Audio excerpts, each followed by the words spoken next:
จากนั้นผู้สิได้กันตัวตัวไปสิโมเนาะเป็นสิโมพี่น้องสิเห็นเราเป็นผู้ใดสิแต่งงานกับผู้ต่อไป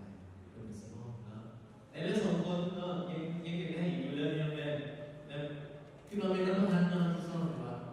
นักพนันเขาจะซ่อนเนาะไม่ต้องให้ผู้ใดเนี่ยจะห้องเพลงสำหรับงาน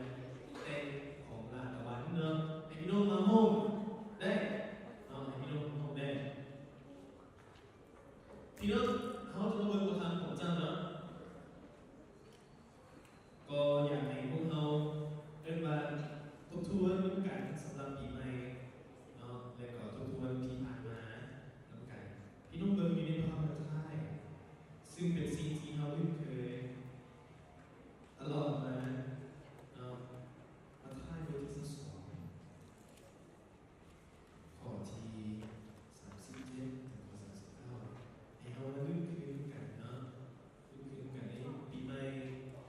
นี้แล้วก็เอามาทบทวนกัน2017ที่ผ่านมาว่ามีอย่างไรที่เราต้องก้าวต่อไปแล้วกันมีอย่างไรที่เราต้องได้ปรับปรุงกันเนาะเพราะว่าชีวิตของเราอยู่เพื่อกันและกันเนาะถ้าพี่น้องเห็นแล้วอาจารย์จะบอกว่าพี่น้องติดตามหรือว่าพี่น้องทานอาจารย์ได้ก็ยิ่งเป็นกันดีพระธรรมบรรทัดบทที่2ข้อที่17ถึงข้อ39กล่าวว่าอย่างนี้เสด็จพระเยซูเจ้าทรงตรัสว่าจงรักองค์พระผู้เป็นเจ้าด้วยสุดใจด้วยสุดจิตด้วยสุดความคิดของเจ้านั่นแหละเมตกฎบัญญัติของแยงและข้อต้นข้อที่2ก็เหมือนกันคือจงรักเป็นบ้านเป็นอันเองเอาจงใจเป็นอาจารย์ขอเดียวขอผู้ลงสำหรับปานีในคนในสิ่งที่มีโอกาสจะเข้าสู่การของเจ้าในสิ่งที่สุดเจ้าในตัวสุดท้ายอยู่บนพื้นที่สมองของเราด้วยจึงจะถามว่าทุกอย่างในโลกาและท่านทุกคนรู้สึกของเยซูเจ้าอาเมนมีสิ่งหนึ่งที่อยากทวนกับพี่น้อง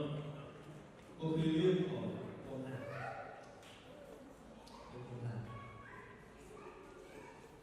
เรื่องความรักอยู่ที่นี่เป็นคำนอกเดียวเป็นสิ่งเดียวแต่เราสามารถแบ่งออกเป็นหลายๆเป็นยังไงหลายรูปแบบแต่ในบทธรรมข้อนี้เราถึง2อย่างพวกเรามี2อย่างคือหาพระเจ้าและการหาเพื่อนหาพระเจ้าในที่นี้บอกว่าให้หาสุดใจสุดจิตสุดความคิดอันนี้น้องเบิร์นอยู่ในฟุตโนตสุดจิตเป็นหมายถึงสุดสติปัญญาสุดสติปัญญาของเราสติปัญญาของเราใจของเราเป็นอะไรแล้วก็ความคิดของเราพระเจ้าบอกว่าไงบ้างอันนี้เป็นสิ่งที่พระเจ้าถามว่าอยากได้ไหมไม่ได้อันนี้เป็นสิ่งที่พระเจ้าอยากได้แล้ววันนี้ถามว่าเขาจะหาพระเจ้าได้ยังไงเขาจะหาพระเจ้าได้ยังไง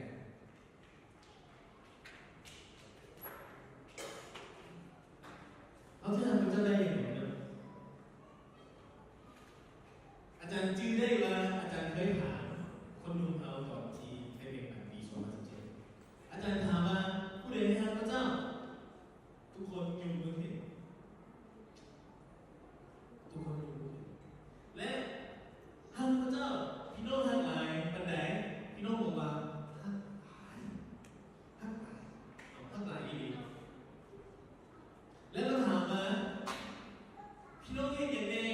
ให้พระเจ้าพี่น้องบอกว่ามานมัสการมารับใช้อันนี้เป็นสิ่งที่ดีหลายเป็นสิ่งที่ดีหลายสำหรับพวกเราแต่อยู่ที่นี่อาจารย์จะถามอีกเป็นคำถามใหม่ที่เราไม่ได้ตอบที่เราไม่ได้ต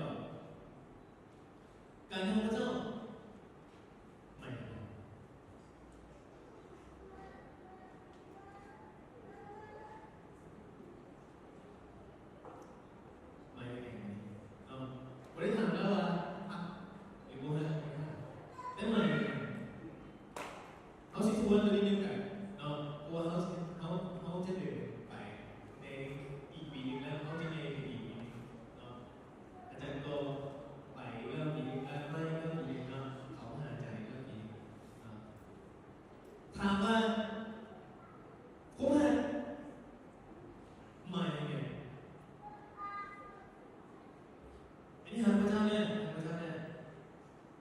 ถ้าเขาถึงมีงานขององค์การหลายคนจะองค์การที่การให้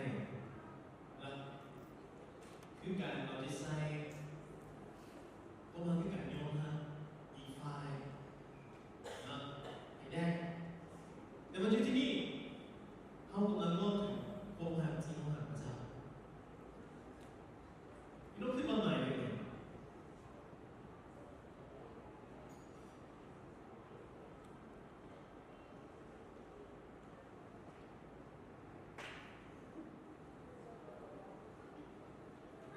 คือว่าไงคุณได้เห็นพระเจ้าไหมไม่เห็นไม่เห็นเอ๊ะเขาพูดได้เลยว่ามีพระเจ้าเขาเสือให้ได้เลยเขาติดเสือเห็นได้เลยเขาติดสื่อสารสัมพันธ์ได้เขาขอตลอดนะ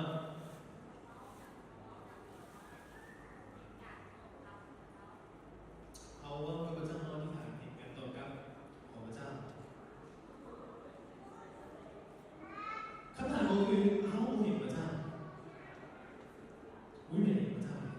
แต่เขามั่นใจในว่ามีพระเจ้า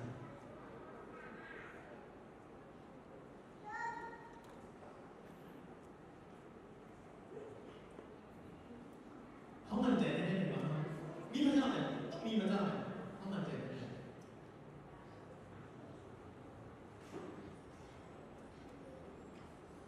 หรือว่าเขากำลังเชื่อกินอยู่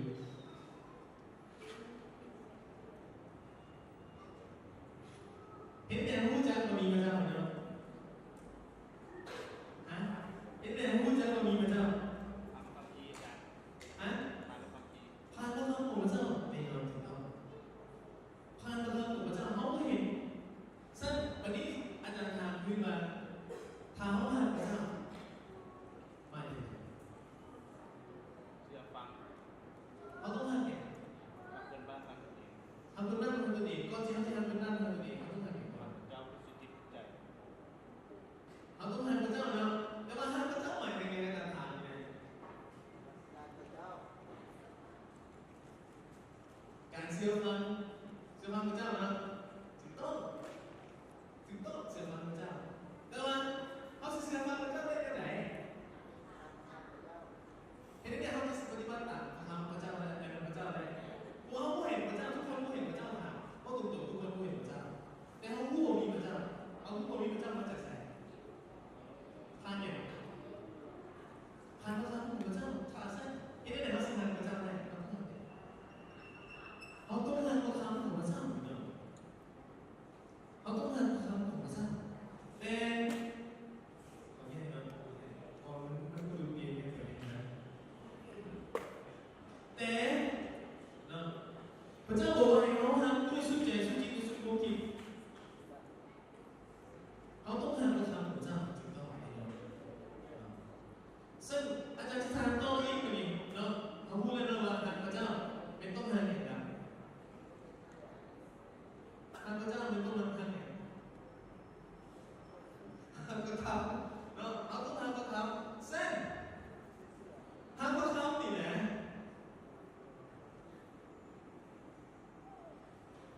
เห็นไหมเขาจะทำกระทำมาอย่างไรครับทำกระทำของพระเจ้าอันนี้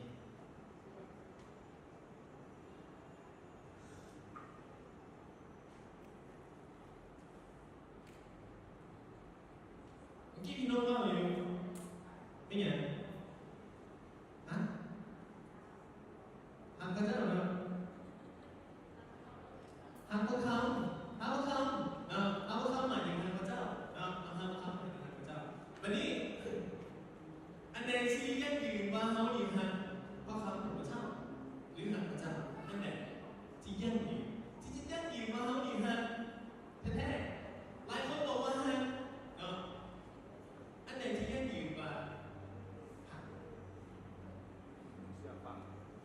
การเชื่อฟังการปฏิบัติแก้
การเสื่อมฟัง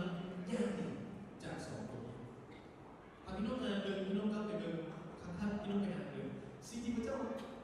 อยากได้ก็คือโมให้ไปกินทำไมเหลือนั้นพระเจ้าเอาไปเลยกินโน่นอยากให้อยากให้โน่นมีแต่สิ่งเดียวโมให้กินทำไมพระเจ้าอยากได้การเสื่อมฟังพระเจ้าอยากได้การเสื่อมฟังจากชีวิตของเราวันนี้ในปัจจุบันนี้เนาะอันนั้นเป็นในยุคของกระดาษได้มาในปัจจุบันนี้พระเจ้าต้องการให้เราเสื่อมฟังอย่างพระคำถึงต้องแล้ววันนี้พระคำของพระเจ้าที่อันนี้เป็นคำพูดของพระเจ้าที่เอิ้นว่าเป็นคำสั่งลาสุดท้ายก่อนที่จะ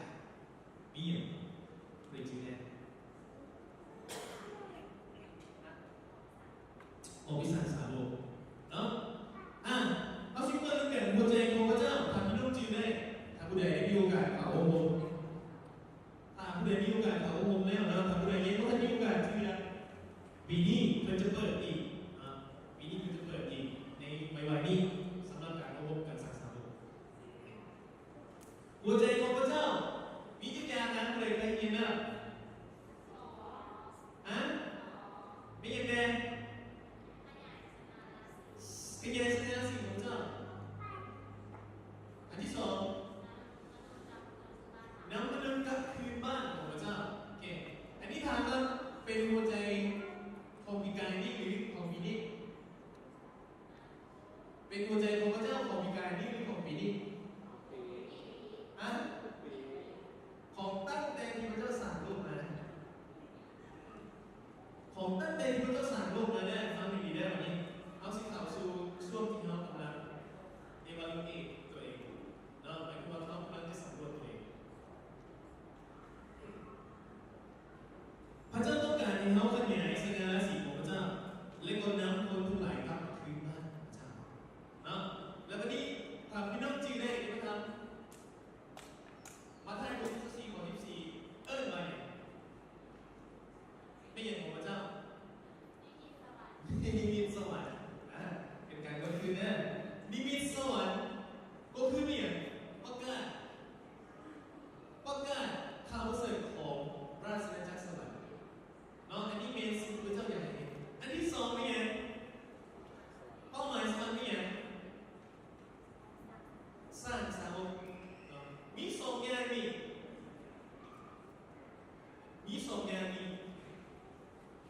ที่จะควรคือสถานที่เนาะแต่ว่าวันนี้อาจารย์จะถามว่าสองอย่างนี้นะพระเจ้าต้องการให้เราเสื่อมฟังบอก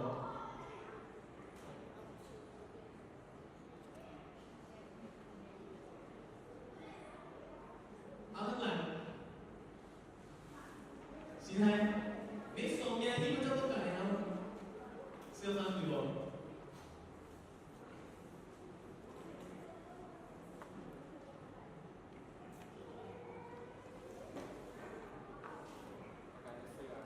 ต้องการให้เราเสื่อมฟังแน่นอนเนาะแล้ววันนี้จะไปอีกอันที่สองก่อนจะกลับมาหาพี่น้องก่อนจะกลับมาหาพี่น้องอันที่สองห้ามขึ้นบ้านกันตัวเองห้ามขึ้นบ้านกันตัวเองในวิธีนี้บอกว่าข้อที่สองโตเหมือนกัน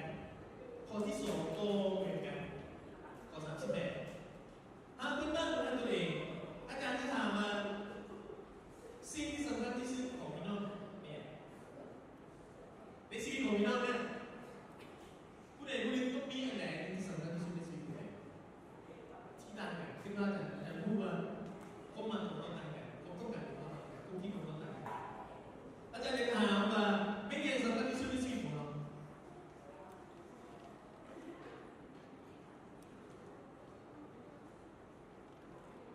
พระเจ้าต้องการ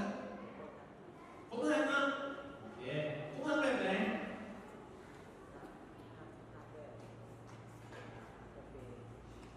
ผมทำแบบกาแฟนอนทั้งระหว่างสิ่ง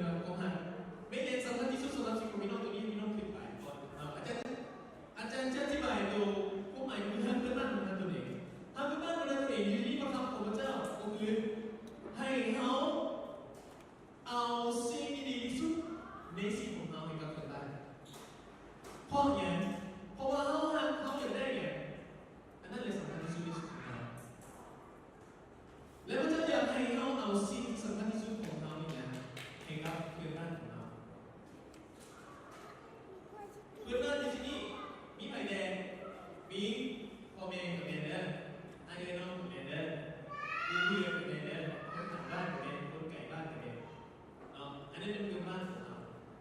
แล้วพระองค์จะบอกให้ทางพื้นบ้านของเราตัวเองโอเคทางตัวเองมาถึงคำถามแรกไม่ใช่ที่สำคัญที่สุดสำหรับเราก็ไม่ใช่ที่สำคัญที่สุดสำหรับเราสำคัญที่สุด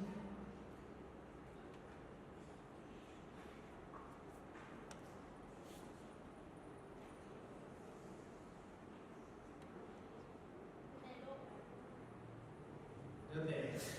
สำคัญที่สุดสำหรับเราก็มีอย่างมีนอกโลกเลยก็ถามว่าไม่อย่างสำคัญที่สุดสำหรับเราอาจารย์บริจำกัดมันต้องอยู่ในโลกสามีนอกโลกกับนอกโลกสำคัญที่สุดสำหรับเราพระเจ้าโอเคคนอื่นเนี่ยต้อง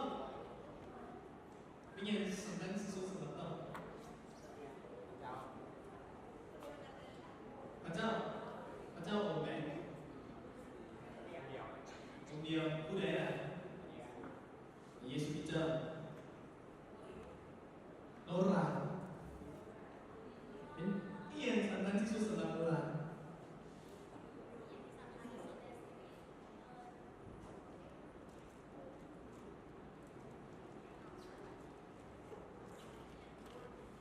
เป็นอะไรสำคัญที่สุดสุด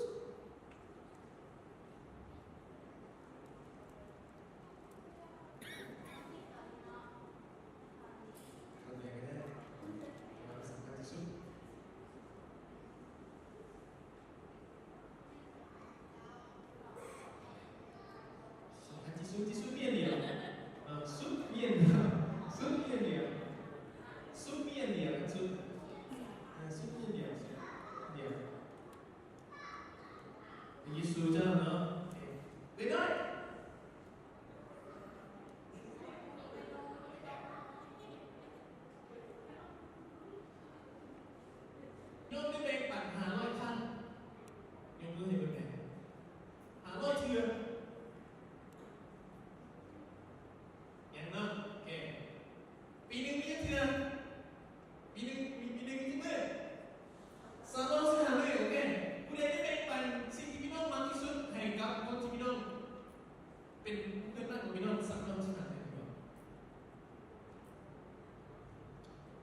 แต่ว่าพระเจ้าต้องการให้เราเอาอย่างไรครับเป็นบ้านของเรา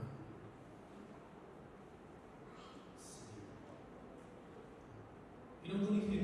อาจารย์สเปิร์ตเลยวันนี้มีบุรุษคนหนึ่งบอกว่ามีสติบุรุษสติบุรุษแล้วบอกว่า45คนในปีกายนี้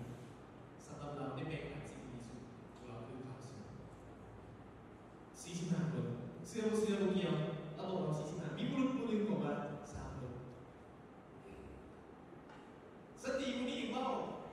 ก็เสียงละครพี่น้องจือวงเป็นไปนะฮะผู้ที่เราแสดงละครเอากำเนิดสเปกเกอร์มาเตเกอร์เราได้45คนมีบุรุษผู้หนึ่งในนี้เนี่ยเราขี่จักรโบมาอันนั้นโบสำคัญกันเลยแต่เราซักไม่ทำเนี่ยพี่น้องเห็นเราทราบเราสัญญาณของคนจากมาสการเราสัญญาณคนประมาณ60 บาท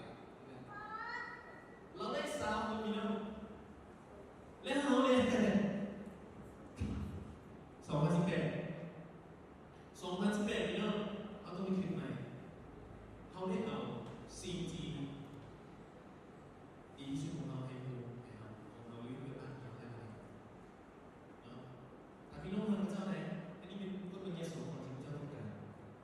ที่จะไหนครับคือพระเจ้าบริสุทธิ์ใจสุจิตสุขุมจิตและมันนั่งตรงนี้ไม่ได้สอนของพระเจ้าต้องการสั้นอันนี้อยากให้พี่น้องได้มีโอกาสทบทวนเวลาที่เราได้มาที่พระเจ้าให้เรา300%ต้องไปที่ไหนบริสุทธิ์พระเจ้าเป็นที่ไหนและเราได้เอาไปให้มันเกิดพี่น้องจึงได้ก่อนจะลงให้พี่น้องคิดกันวันนี้พี่น้องจึงได้มีคำพูดมาเรื่องหนึ่งพระเจ้าให้เจ้าของสวนให้หรือหัวหน้าเอาให้5 ตารางตัวคนหนึ่งให้2 ตารางตัวคนหนึ่งและให้อีก1 ตารางตัวคนหนึ่งอีกผู้หนึ่งได้10อีกผู้หนึ่งได้2และอีกผู้หนึ่งเอาไปฝังผู้ที่ได้10ดีแล้วดี2ดีแล้วแต่ผู้ที่เอาไปฝังดิพระเจ้าบอกว่าไงพระเจ้าบอกว่าไงจริงว่าพระเจ้าบอกว่าผู้ที่ได้1 ตารางตัวได้ไปฝังดิพระเจ้าบอกว่าไงไอ้ขาไส้สัวไส้เขาเสียพระเจ้าให้เราทุกคนแล้วเขาเสียพระเจ้าให้เราทุกคนแล้วแค่นี้แหละพระเจ้าให้เราเสียเป็นของเราทุกคนแล้วแต่หน้าที่ของเราคือเอาไปบอกตรงนี้365เรื่องในต่อไปตอนนี้กลายมาแล้ว14เรื่องวันนี้เป็นเรื่อง14หมายความว่าเปิดไปแล้วเอาตัวเองอย่างใน14เรื่องที่ผ่านมายังอีก300อะไร51เรื่อง351เรื่องเอาสิได้7 คนพี่น้องขอเอาคนเสียเลยบนนำคนเสียใครก็แล้วแต่ที่เราเลือกได้นำเอาสิ่งที่ดีที่สุดให้กับข้าเจ้าใครก็แล้วแต่สิได้7 คนนอกนี้เป็นสิ่งที่อยากฝากให้กับพวกเราให้พี่น้องได้คืนว่าพี่น้องได้หาพระเจ้าเพื่อเป็นการที่พี่น้องบอกอาจารย์ในปีกายว่าที่อาจารย์ถามว่าพระเจ้าบอกพี่น้องบอกอะไรท่านหลายบอกแต่สิ่งที่พี่น้องเห็นก็คือเสื้อผ้าตายกันไหนนอนนี่อย่างดูใจพวกเราเป็นสิ่งที่เตือนเราเป็นสิ่งที่เตือนอาจารย์ด้วยเป็นสิ่งที่เตือนอาจารย์ด้วยว่าสำหรับปีกายนี้อาจารย์ได้ฟังเสื้อผ้าพระเจ้าเกิดอะไรเป็นสิ่งที่เรียกว่าพักแต่ในการเป็นชีวิตว่าเขาจะเห็นให้หัวใจของพระเจ้าสำเร็จเป็นแบบไหนอันนี้ยังฝากให้ทุกคนเขาช่วยใจกันในทางของพระเจ้าด้วยสำหรับพวกเขาพอเป็นเรื่องของคุณสำหรับการของเราเป็นสุขของเราเลยผมหาของพระเจ้าผมเคยเป็นสุขของเราแต่พระเจ้าเนี่ย